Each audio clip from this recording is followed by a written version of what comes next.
Crnc reported better-than-expected revenue for the quarter at $50.9 million, surpassing the consensus estimate of $49.2 million. While Dollar General announced 2 executive personnel changes, Steve Deckard, previously EVP of Store Operations and Development, will now serve as EVP of Strategy and Development, while Tracy Herman has been promoted to EVP of Store Operations.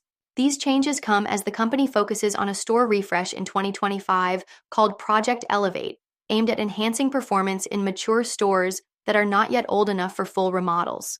Dollar General reported a 5% year-over-year increase in net sales for Q3, but decreased its outlook for the full fiscal year due to struggling customer budgets. Then, as the Super Bowl approaches, demand for chicken wings and pizza is increasing, leading to higher prices. Domino's is benefiting from delivery models and innovative offerings due to strong demand for these foods. Other developments involve Domino's Pizza Enterprises, based in Australia, which are set to see the closure of 205 loss-making stores, in a move that could result in annual savings of approximately 15.5 million Australian dollars. The company expects its closure plan, which also includes shutting down 172 stores in Japan, where it has struggled due to declining demand post-pandemic and higher input costs, to boost its operating earnings by 10 to 12 million annually. Domino's CEO Mark Van Dyke stated that some of their COVID period expansions had led to, quote, stores that simply weren't optimal based on our current customer proposition, end quote, but removing them would strengthen the company's network.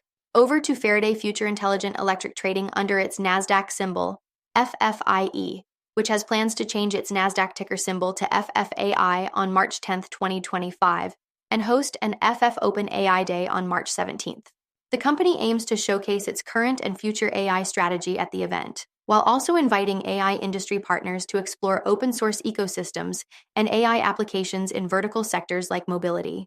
Faraday Future is focused on advancing its all-IA mobility ecosystem, personalized AI, and bespoke AI initiatives, aiming to expand AI R&D efforts and recruit AI talents.